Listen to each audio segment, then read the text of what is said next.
Hey guys, hope you're doing awesome. Luca here from Hardstyle Kettlebell Pro, and I'd like to talk to you about strategies to improve your push-up, or ways that you can achieve a push-up if you've never done a push-up before. Now, I deal with a lot of people, and first thing I see people are missing in their push-ups, or if they've never done push-ups before, is the lack of stability in their body. It could be core stability, it could be shoulder and scapula stability, and they lack the strength to maintain that in order to go down and push back up. So the first thing you want to do before actually doing your push-up is work on your plank. Work on your straight arm plank and maintain that plank. So I'm going to go over the plank with you in straight arms. So in this position, you can start on all fours, and you want the hands underneath the shoulders. And I'm going to extend my legs directly underneath me.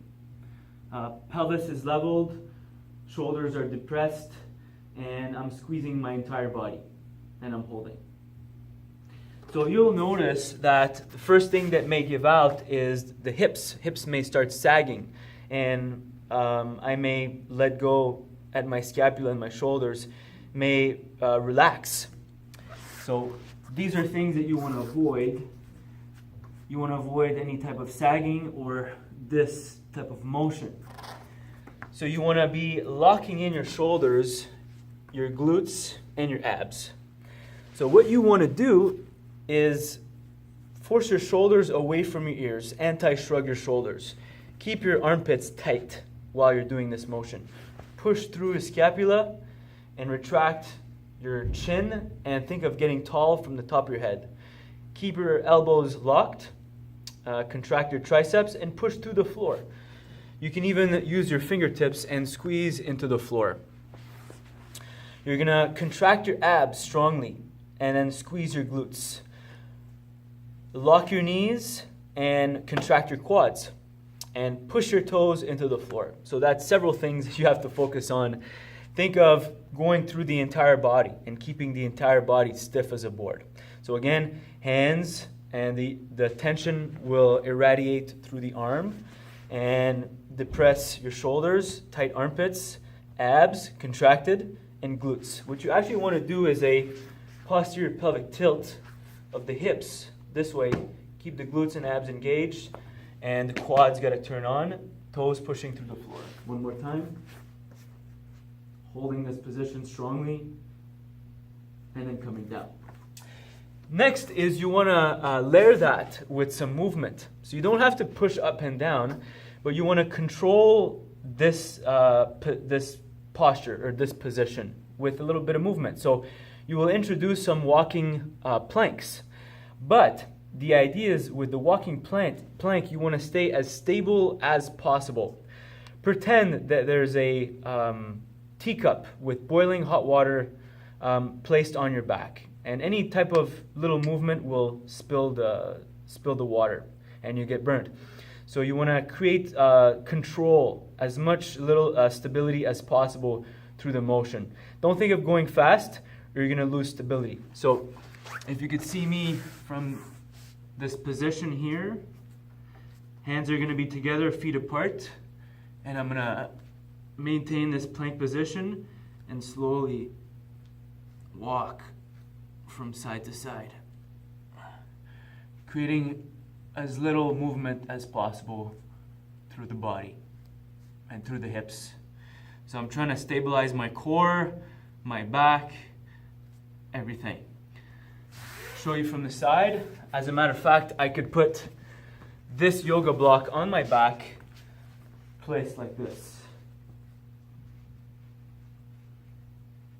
Let's see if it works.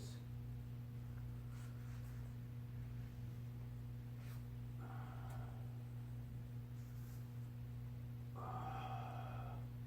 you got to stay as tight as possible. Avoid any type of fast movements up. And that's a challenge. So when you get strong in that, and you could do that for at least 30 seconds, 45 seconds, and you could do multiple sets, 3 to 5 sets. You can start adding the negative of the push-up. But I wouldn't suggest that you go down to the floor right away. Yes, you can, but then you could also do this. Stack several yoga blocks together, and you're going to descend to the yoga block. So it's like bringing the floor up to you. So I'm going to hold this position, and the really important point here in the push-up is that you don't want to let your elbows flare this way. That's not the proper way, and it's unsafe for the shoulder. So you actually want to pull your elbows about 45 degrees to your side. So look at my angle here. It's about 45 degrees, and I push straight through this way. So again, 45 degrees, my arms, and not like this. So you want to avoid this. You can impinge your shoulder that way. So think of pulling your elbows down and corkscrewing your arms as you go down. You want to load also your power points in your hand when you push through. When you come down and when you push through, load your power points. What does that mean?